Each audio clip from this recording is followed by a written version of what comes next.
నమస్తే గురుగారు. శ్రీమాత్రే నమః. శ్రీమాత్రే నమః. గురుగారు, కొందరిని చూస్తూ ఉంటాం. పాపం చాలా భక్తి శ్రద్ధలతో ఎన్నో రకాల పూజలు, పుణ్యకార్యాలు అన్నీ చేస్తూనే ఉంటారు. కానీ ఎక్కడ కలిసి రావట్లేదు. ఏంటి దరిద్రం? అసలు దేవుడు ఉన్నాడా లేడా అని వైరాగ్యం కూడా కొంతమందికి వస్తూ ఉంటుంది. మనం చూస్తూ ఉంటాం.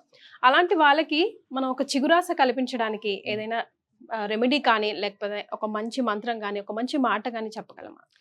తప్పకుండా తెలియజేస్తానమ్మా. ముందుగా ప్రేక్షకులందరికీ శ్రీమాత్రే నమః, శ్రీ గురుభ్యో నమః. శుద్ధ లక్ష్మీర్మోక్షలక్ష్మీ జయలక్ష్మీ సరస్వతి శ్రీలక్ష్మీ వరలక్ష్మీశ్చ ప్రసన్నా మమ సర్వదా. ఇక్కడ భగవంతుని ఆరాధన చేయడం మనిషిగా మన యొక్క కర్తవ్యం.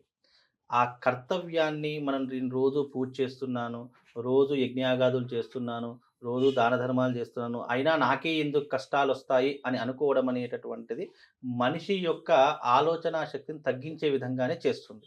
బికాజ్ ఎక్కడో జరిగిన దానికి ఎక్కడో ముడిపెట్టడం అనేటటువంటిది అది తప్పు, రాంగ్. కాకపోతే ఇక్కడ విషయం వచ్చేసరికి ఏమవుతుంది, మనుషులు అనేటటువంటి వాడు మానవ జీవితంలో నిత్య కర్మలు చేయడానికి మనిషి జీవితం. ఇప్పుడు ఈ ప్రపంచంలో యావత్ సృష్టిలో జ్ఞానం ఉన్నటువంటి జీవి కేవలం మనిషే. మరి మిగతా జంతువులకు ఎందుకు జ్ఞానం ఇవ్వలేదు అంటే అవి సృష్టిలో పుట్టాయి, బ్రతుకుతున్నాయి, పోతాయి. కానీ మనిషి జీవితం అలా కాదు. మనిషి జీవితం అంటే ఏంటి? పుణ్యాన్ని సంపాదించుకోవడానికి, ధర్మ పదంలో నడవడానికి, మనం చేసేటటువంటి పనుల ద్వారా ఇంకొకరు మనము మెచ్చుకునేలా ఉండాలి తప్ప మనల్ని కించపరిచేలా ఉండకూడదు అని ఒక జ్ఞానంతో జీవించేటటువంటి జీవన విధానమే మనిషి యొక్క జీవన విధానం. ఇక్కడ మనిషి ఎన్నో కష్టాలతో, ఎన్నో కన్నీళ్లతో, ఎన్నో ఇబ్బందులతో ఉన్నటువంటి జీవితమే మానవ జీవితం. మానవుడికి ఎప్పుడు సుఖాలే కావాలి, నాకు అదృష్టాలే కావాలి, లగ్జరీ లైఫ్లే కావాలంటే ఎవరి జీవితంలో ఉండవు.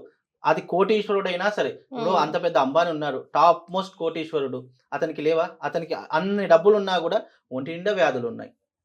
నడవాలంటే కష్టము, తినాలంటే కష్టము, అన్నింట్లో కష్టమే. అన్ని డబ్బులుంచి కూడా కడుపు నిండా భోజనం చేయలేనటువంటి విధానంలో కూడా ఉన్నారు అని అంటే ఇక్కడ డబ్బుతో కానీ దేనితో కానీ పని ఉండదు. మనిషి జీవితంలో మనం చేసుకున్నటువంటి పూజా విధానాలు, మనం ఆచరించే నియమాలు, మనం ఆచరించే పద్ధతుల ద్వారానే మనిషి హ్యాపీనెస్ని పొందగలుగుతాడు. అంతే తప్ప ఇక్కడ నేను పూజ చేస్తున్నా నాకే ఎందుకు కష్టాలని ఎవరు కూడా ఫీల్ కావద్దు. కష్టం అనేటువంటిది ఎలా వస్తుందంటే నువ్వు పూర్వజన్మలో చేసుకున్నటువంటి కృతం పాపం వల్ల నీకు ఇప్పుడు కష్టాలు వస్తున్నాయి తప్ప ఇప్పుడు చేసుకున్న నువ్వు పూజల పునస్కారంలో వచ్చే జన్మలో నువ్వు సంతోషంగా ఉంటావేమో, కోటీశ్వరుడు ఇంట్లో పుడతావేమో. అలా ఎందుకు అనుకోకూడదు? అంటే మనిషి ఎప్పుడూ కూడా కష్టానికి దేవుడే కారణము అనేటటువంటి ఒక రీతిలో ఉన్నాము తప్ప కష్టానికి మనమే కారణమని ఎవ్వరూ చెప్పుకోరు. ఈరోజు నాకు సంతోషం వచ్చింది. ఇప్పుడు ఉన్నవాడు ఎప్పుడు కూడా దేవుణ్ణి నమ్మడు. బికాజ్ ఎందుకు? అతని దగ్గర అన్నీ ఉన్నాయి, చిటికేస్తే అన్నీ వస్తాయి కాబట్టి వాళ్ళకు దేవుడితో పని లేదు. లేనివాడికే ఎక్కువ కష్టాలు. బికాజ్ ఎందుకు? అతడు ఆశించేది ఏదైతే ఉందో, కోరుకునేది ఏదైతే ఉందో అతనికి దొరకటం లేదు. దానికే ఎక్కువ బాధ అనిపిస్తుంది. ఆ బాధ ఎవరి మీద చూయించాలి? ఎదుటివాడి మీద చూపిస్తే లాగిపెట్టి ఒకటి కొడతాడు. మరి అది ఎవరి మీద చూపించాలి? దేవుడైతే మన దగ్గరికి రాడు కదా. దేవుడు ఎన్నైనా మాటలు అనొచ్చు అనే ఒక దాంతో మనిషి నేను ఏం పాపం చేయలేదు అయినా దేవుడు నాకు ఇన్ని కష్టాలు పెడతాడు. దాని ద్వారా డిప్రెషన్లోకి వెళ్ళిపోయినటువంటి వ్యక్తులు ఉంటారు. దాని ద్వారా ఎంతో మంది ఏం చేయాలో ఆలోచన పాలు పంచుకోక, ఏం చేయాలో తెలియక చాలా మంది చెడు వ్యసనాలకు కూడా వెళ్ళినటువంటి వాళ్ళు చాలా మంది ఉంటారు. మంచి మార్గం వైపు వెళ్ళడానికి సనాతన ధర్మంలో ఎన్నో రకాలైనటువంటి రెమెడీస్ ఉన్నాయి, ఎన్నో రకాలైనటువంటి పరిష్కారాలు ఉన్నాయి. ఇప్పుడు నాకు ఏం చేయాలో తెలియట్లేదు, అప్పుడు నేను ఎవరినైనా ఆశ్రయించాలి. ఒక గురువు అనేటటువంటి వాడినో, ఒక పెద్దవాళ్ళు, లేదంటే నా ఇంట్లో తల్లిదండ్రులను ఎవరికో ఒకరికి బాధ చెప్పుకుంటే అర్థమవుతుంది కదా. అర్థమైనటువంటి విధానంలో నువ్వు వెళితే నీకు ప్రతిదీ కూడా సమస్యకు పరిష్కారం దొరుకుతుంది. ఎగ్జాంపుల్ మీరు అన్నారు, చాలా మంది పూజలు చేస్తారండి, చాలా మంది యజ్ఞయాగాదులు చేస్తారు, రోజు విపరీత దేవుడు అంటే పిచ్చి నమ్మకం ఉంటుంది. అతనికే ఎందుకు కష్టాలు వస్తాయి అంటే పూర్వజన్మలో చేసిన కర్మ మనకు తెలీదు.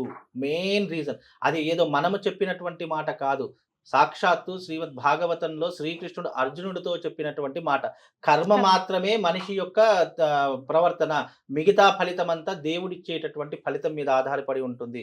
నువ్వు పుణ్యం చేసావా పాపం చేసావా ఇప్పుడు నీకు తెలుస్తుంది, కానీ గత జన్మలో ఏం చేసావు మనకు తెలియదు. కాబట్టి మనం గత జన్మలో చేసిన పాప ఫలితం ఎలా వెళ్ళిపోతుంది మన నుంచి అంటే మనం పడేటటువంటి బాధ ద్వారా వెళ్ళిపోతుంది, మనం ఏడిచేటటువంటి కన్నీళ్ళ ద్వారా వెళ్ళిపోతుంది, అలాగే మనం అనుభవించేటటువంటి వ్యాధి రూపకంగా వెళ్ళిపోతుంది. అంటే మనిషి ఎప్పుడైతే కష్టాలు పడుతున్నాడు, బాధలు పడుతున్నాడు, ఇబ్బందులు పడుతున్నావు అంటే అది ఇప్పుడు చేసుకున్నటువంటి పాపం కాదు, పోయిన జన్మ పాపాలు మనం కడిగేసుకుంటున్నట్టు అంతే. ఇప్పుడు పోయిన జన్మలో చేసిన పాపాలు కడిగేసుకోవాలంటే భగవంతుడు ఏం చేస్తాడు? చిన్న పరీక్ష పెడతాడు. నువ్వు గురుగారు. పోయిన జన్మలో చేశావు. కాబట్టి ఈ జన్మలో నువ్వు కష్టం అనుభవించాలి. ఆ కష్టము ఏదో కావాలని భగవంతుడు శాడిస్ట్ కాదు కదా! నీకు కావాలని కష్టాలు పెట్టడానికి, ఇతర వాళ్ళకు సుఖాలు ఇవ్వడానికి శాడిస్ట్ కాదు కదా! నీ కర్మ ఫలితం భగవంతుడు కూడా అనుభవించాడు కదా! రాముడంతటి వాడు కష్టాలు అనుభవించాడు. కృష్ణుడంతటి వాడు కష్టాలు అనుభవించాడు. ఇలా ఎంతోమంది వేదాలలో, పురాణాలలో వాళ్ళు భగవంతుడై కూడా మానవుడు అనుభవించే ప్రతి కష్టాన్ని అనుభవించారు కదా! మరి ఉమ్. దానికేమంటారు? కర్మ ఫలితం అనేటటువంటిది కేవలం మనిషినే కాదు భగవంతుని కూడా వదిలిపెట్టదు. కాబట్టి ఆ విషయాన్ని ఆలోచించాలి. ఇంకోటి నీకు కష్టం వచ్చిందా? ఫలానా దానికి కొన్ని రెమెడీస్ ఉన్నాయి. ఇంట్లో దీపం పెట్టుకునే విధానాలున్నాయి. ఉమ్. అలాగే నీకు ఇబ్బంది కలుగుతుందా? ఫలానా ఈ భగవంతుని ఉపాసన చేసుకో. లేదా ఫలానా ఈ మంత్రం చెప్తాను ఉపాసన చేసుకో. ఇలా ఎన్నో రకాలున్నాయి కదా! ఆ కర్మ ఫలితాన్ని పోగొట్టుకోవడానికి మనకు భగవంతుడుకు కొన్ని అవకాశాలు ఇచ్చాడు. కానీ మనం ఏం చేస్తాము? ఆ అవకాశాన్ని కాలదన్నుకుంటాం. ఇది చేస్తే ఏదన్నా మన కష్టం పోతుందా? ఈ భగవంతుడిని నమ్ముకుంటే నా కష్టం ఏం తీరుస్తాడా? ఈ మంత్రం చెప్తే నిజంగానే నా కష్టం పోతుందా? ఇలా ఎప్పుడైతే నువ్వు నమ్మకం లేకుండా ఉంటుందో, నేరుగా నీ ముందర భగవంతుడొచ్చి నిలబడ్డా, ఈళ్ళెవరో మారువేషం వేసుకొని వచ్చి నిలబడ్డారేమో అని అనుకునేటటువంటి సమాజంలో మనం బ్రతుకుతున్నప్పుడు, అవును. ఏ రకంగా భగవంతుడు మనల్ని చూస్తాడు చెప్పండి? ఎస్. ఈ మధ్య కాలంలో భగవంతుని ప్రేరణ కల్పించడానికి మన సనాతన ధర్మంలో ఎన్నో రకాల రూపాలున్నాయి. ఎగ్జాంపుల్‌గా ఇప్పుడు మన గణపతి నవరాత్రులు నడుస్తున్నాయండి. గురుగారు. గణపతిని ఏ రకంగా మనం పూజించాలి, ఏ అవతారంలో కొలవాలి అనేటటువంటిది తన అష్టోత్తరాలలో ఇచ్చారు. షోడశ నామాలలో ఇవ్వడం జరిగింది. కానీ ఇప్పుడు ఈ గణపతిని మనం ఏ ఆకారంలో చూస్తున్నాము? వివిధ వివిధ ఆకారాలలో చూస్తున్నాము. అంటే చూడకూడనటువంటి ఆకారాలలో కూడా ఒక భగవంతుని మనం ఈ రకంగా తీర్చిదిద్దుతున్నామంటే, ఈ రకంగా భగవంతున్నే మనము ఈ రకంగా మారుస్తున్నామంటే, భగవంతుడు నీ జీవితాన్ని ఎలా మారుస్తాడు చెప్పండి? మరి. కాబట్టి ఇక్కడ ఏదైనా కర్మానుసారంగానే పాపపుణ్యాలు, సుఖదుఖాలు నిర్ణయించబడతాయి. నువ్వు కష్టంలో ఉన్నావా? నీకొక దీపం గురించి చెప్తాను. ఆ దీపం గురించి చక్కగా నీ ఇంట్లో చేసుకో. అది ఏదో 100లో, 1000లో ఖర్చయ్యేది కాదు. నువ్వు ఇంట్లో కూర్చొని కనీసం నేను చెప్పే రెమెడీ ఇంట్లో గూడా చేయకపోతే ఇక నీ జీవితం అంతేరా నాయనా! మనిషి అంటే జంతువులు బతుకుతాయి, మనుషులు బ్రతుకుతారు. అవి బతుకుతాయి, మీరు బతుకుతారు. అవి తింటాయి, మీరు తింటారు. అవి పోతాయి, మీరు పోతారు. అంతే ఇగ నీ వల్ల దేశానికి గాని, రాష్ట్రానికి గాని, నీ కుటుంబానికి గూడా ఏం ప్రయోజనం లేదు. కానీ గతంలో మీరు చెప్పిన దీపారాధన, ఆ! అష్టదరిద్రాలు పోయే అవును. దీపారాధన రెమెడీ చాలా మందికి చాలా మంచిగా వర్కౌట్ అయింది. ఆ! చాలా పాజిటివ్ కమెంట్స్ కూడా ఇచ్చారు గురుగారు. అవునమ్మా. ఒకసారి అది. అష్టదరిద్రాలు పోవడం అంటే అష్టదరిద్రాలంటే మనకున్నటువంటి బాధ పోవడానికి, దుఃఖాలు తొలగిపోవడానికి, అలాగే మనకు ఆర్థికపరమైన ఇబ్బందులు తొలగిపోవడానికి, ఫ్యామిలీలో భార్యాభర్తల మధ్య ఇబ్బందులు తొలగిపోవడానికి కొన్ని దీపాల గురించి చెప్పారు. అందులో తంత్రశాస్త్రంలో కొన్ని దీపాలు, ఈ ఉప్పు దీపం గురించి చెప్తాను. హ్మ్. ఉప్పు దీపం ఎందుకు? అసలు ఉప్పు మీదనే ఎందుకు పెట్టాలని కూడా నాకు మధ్యలో చాలా మంది క్వెషన్ అడిగారు. అవును గురుగారు. సముద్రంలో దొరికే ప్రతి వస్తువు దైవికంతో సమానము. ఎప్పుడైనా గుర్తుపెట్టుకోండి. ఉప్పు హ్మ్. ఎక్కడి నుంచి వస్తుంది? సముద్రం. సముద్రం నుంచే వస్తుంది. అది దైవికం ఎందుకు అయ్యింది? అంటే సముద్రంలో వచ్చేటటువంటి ప్రతీది కూడా లక్ష్మీ స్వరూపంగా భావన చేస్తాం. సముద్రంలో దొరికే శంఖములు, అలాగే సముద్రంలో దొరికే నాచు, గవ్వలు, అలాగే సముద్రంలో దొరికే తాబేలుని కూడా మనం పూజిస్తూ ఉంటాము. అంతెందుకు గురుగారు, అంటే క్షీరసాగర మదనంలోనే కదా ఇవన్నీ క్షీరసాగర వచ్చాయి. మదనంలో ఇవన్నీ కల్పవృక్షం వెళ్ళింది. చక్కగా మనకు అమృత భాండాగారం వెళ్ళింది. అన్నీ వెళతాయి. అంటే సముద్రం అనేటటువంటిది ఏంటి అంటే అది లక్ష్మీప్రదమైనటువంటిది. అందుకే లక్ష్మీం క్షీర సముద్ర రాజతనయాం అన్నారు. అంటే సముద్రంలో దొరికేది ఏదైనా లక్ష్మీదేవికి అంకితం. ఆ ఉప్పు మీద దీపం పెట్టడం వల్ల ఏమవుతుంది అంటే లక్ష్మీ స్వరూపంగా మనం ఒక దీపం వెలిగిస్తున్నాము. ఆ లక్ష్మీ స్వరూపంగా వెలిగించే దీపానికి ఆ తల్లి నా యొక్క దారిద్ర్యాన్ని తొలగించు.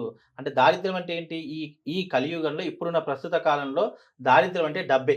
డబ్బుంటే నాకు అన్నీ ఉన్నట్టే అనే ఒక ఫీలింగ్‌లో అందరూ ఎళ్ళిపోయారు కాబట్టి, నీ దగ్గర డబ్బుంది అనుకో, ఇక దాంతో 100 పనులైనా నువ్వు చేసుకోగలుగుతావు. మరి. కాబట్టి ఫైనల్‌గా నీకు కావాల్సిందేంటి? డబ్బు.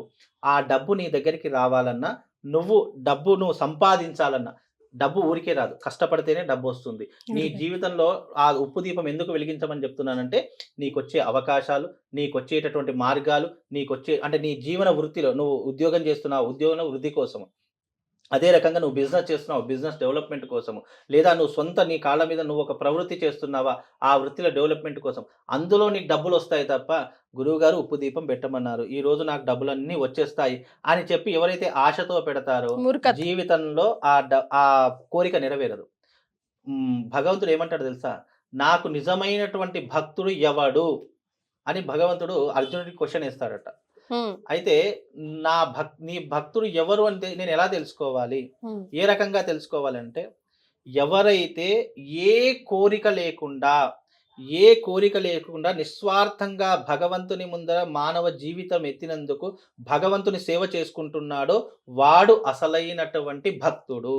అంతేగాని నేను కోట్లు ఇస్తాను, లక్షలు ఇస్తాను, నేను నీ భక్తుడిని అని చెప్పేసి విర్రవీగి గుండెలు బాదుకునేటటువంటి వాడు భక్తుడు కాదు. ఎస్. బికాజ్ ఎందుకు? కోరిక లేనిటువంటి వాడు అని అంటే అర్థం ఏంటి? అతనికి ఏ కోరిక లేదు. భగవంతుడు అంటే విశ్వసిస్తున్నాడు, నమ్ముతున్నాడు, నిస్వార్థంగా పూజ చేస్తున్నాడు. అంటే బిజినెస్ చేయడం లేదు దేవుడితో. దేవుడితో బిజినెస్ ఎలా చేస్తారు తెలుసా? భగవంతుడా నాకు ఈ దారిద్ర్యం తొలగించు, నాకు వచ్చిన దాంట్లో నీకు ఇంత ఇస్తా. లేదా భగవంతుడు నాకు ఈ కష్టాన్ని తొలగించు, నీకు 100 కొబ్బరికాయలు కొడతా. అంటే ఆ కష్టాన్ని తీరుస్తేనే కొబ్బరికాయ కొడతావు, లేకుంటే కొట్టవు. అంటే ఇక్కడ ఒక బిజినెస్ లాగానే నడుస్తుంది తప్ప ఇక్కడ నిస్వార్థంగా ఎవరు ఉండట్లేదు. భగవంతుడు అదే రకంగా ఉంటాడు. కాకపోతే ఏంటంటే నువ్వు ఆశతో గాని, నువ్వు కోరికతో గాని ఎప్పుడు కూడా దీపం వెలిగించకు. నిస్వార్థంగా నువ్వు మనిషిగా ఉన్నావు కదా, నువ్వు ఉప్పు ఒక పళ్ళెంలో ఉప్పు తీసుకో. చక్కగా ఉప్పు తీసుకొని ఆ ఉప్పు మీద 2 కంచు పాత్రలు పెట్టు. మట్టితో దీపాలు. కళ్ళుప్పు. కళ్ళుప్పు తీసుకొని చక్కగా, అంటే దొడ్డుప్పు ఉంటుంది, ఆ కళ్ళుప్పుని తీసుకొని చక్కగా ఒక పళ్ళెంలో వేసుకొని దానిపైన 2 కంచు పాత్రలు, ఆ కంచు పాత్రలు కానీ లేదా మట్టి ప్రమిదలు కానివ్వండి, ఏదైనా పర్వాలేదు. ఆ మట్టి ప్రమిదలు తీసుకొని చక్కగా దాంట్లో, అందులోనూ వెలిగించే దీపాలలో కూడా కొన్ని విధానాలు ఉంటాయి. ఆముదంతో దీపాన్ని వెలిగిస్తారు, ఆవు నెయ్యితో దీపాన్ని వెలిగిస్తారు, కొబ్బరి నూనెతో దీపాలు వెలిగిస్తారు, నువ్వుల నూనెతో దీపాలు వెలిగిస్తారు. ఇలా నూనె వెలిగించేటటువంటి విధానాలు చాలా రకాలుగా ఉన్నాయి. నీకు డబ్బు కావాలా? నెయ్యితో వెలిగించు. నీకు దారిద్ర్యం పోవాలా? ఆముదంతో వెలిగించు. నీకు శత్రు బాధ తొలగిపోవాలా? నువ్వుల నూనెతో వెలిగించు. ఈ రకంగా ఒక్కొక్క నూనెను ఒక్కొక్క దారిద్ర్యాన్ని సూచిస్తుంది. కాబట్టి నీ జీవితంలో ఏమి ఇబ్బంది పడుతున్నావు అనేటటువంటి అంశం తెలుసుకొని నువ్వే స్వయంగా భగవంతుని ముందరన లేదా నీ ఇంట్లో ఒక ప్లేస్ తీసుకొని అక్కడ కూర్చుని చక్కగా భగవంతుని స్మరణ చేసుకొని భక్తితో దీపం వెలిగించు. ఎన్ని ఒత్తులన్నా వేయొచ్చు, ఏ దాంట్లో అయినా. దానికి పంచరంగుల దారం వేసుకోవాలి. పంచరంగుల దారం అని చెప్పేసి 5 పోగుల దారపుండ దొరుకుతుంది. ఆ దారం వేసి, వత్తులు వేయకండి. వత్తులలో వేయడం వల్ల ఏమవుతుంది అని అంటే కనుక ఈ దూదితో చేసినటువంటి వత్తులు అవి వెలిగించిన ఒక 10 నిమిషాలకే ఆరిపోతూ ఉంటాయి, వత్తులు సరిగ్గా వెలిగించకపోతే. అందుకే ఈ పంచరంగుల దారం అనేటటువంటిది ఒకటి దొరుకుతుంది. ఆ పంచరంగుల దారం కొంచెం పెద్దదిగా వత్తిలాగా చేసుకొని ఆ దారం వేసి ఆ దీపాన్ని వెలిగించు. తప్పకుండా నీ జీవితంలో మార్పు రాకపోతే నన్ను అడగండి. ప్రతిరోజు ఇది కనీసం ఒక 21 రోజుల పాటు చేసుకోండి. లేదు నాకు డైలీ కుదరదండి, ఇప్పుడున్న బిజీ షెడ్యూల్ నేను ఏం చేస్తాను అని అంటే గనక, మన గురువారం లక్ష్మీప్రదమైనటువంటి వారం. కనీసం వారానికి ఒకసారైనా ఈ యొక్క గురువారం రోజు పూటైనా మీరు ఈ లక్ష్మీ దీపం వెలిగించుకోండి. మీ జీవితంలో మార్పు రాకపోతే నన్ను అడగండి. దేవుడి గదిలోనేనా గురుగారు? దేవుడి గదిలో వెలిగించవచ్చు. లేదా దేవుడి గది నాకు ఇబ్బంది ఉంది అని అనుకుంటే ఒక ప్రశాంతమైనటువంటి హాల్లో కూర్చోండి, ఆ దీపం వెలిగించి అక్కడ కాసేపు అయినా కూర్చో. ఏదో దీపం వెలిగించాను ఫటాఫట్ నేను వెళ్ళిపోతాను ఇక జాబ్ కంటే కాదు. నువ్వు దీపం వెలిగించడం, నీ మనసు ప్రశాంతంగా ఉండాలి, నీ మెంటల్ కండిషన్ చాలా క్లియర్గా ఉండాలి. ఎక్కడో చిత్తం పెట్టి నువ్వు ఇక్కడ దీపం వెలిగించడం కాదు. నువ్వు భగవంతుని మీద ఒక ప్రేమ ఉన్నప్పుడు, భక్తి భావన ఉన్నప్పుడు తప్పకుండా నువ్వు ప్రశాంతంగా దీపం వెలిగించుకోండి. పఠించాల్సిన మంత్రం ఏదైనా ఉందా గురుగారు? ఓం దీపలక్ష్మీ నమః అనుకుంటూ వెలిగించాలి. ఇప్పుడు వాళ్ళకి మంత్రాలు శ్లోకాలు చెప్పాను అనుకోండి, అవి నోరు తిరగదు, అనవసరంగా అది వేరే డైవర్ట్ అయిపోతుంది. ఓం దీపలక్ష్మీ నమః అనుకుంటూ దీపం వెలిగించండి. మీ భవిష్యత్తులో బంగారు బాట వేసుకోండి. థ్యాంక్ యూ సో మచ్ గురుగారు. శ్రీమాత్రే నమః.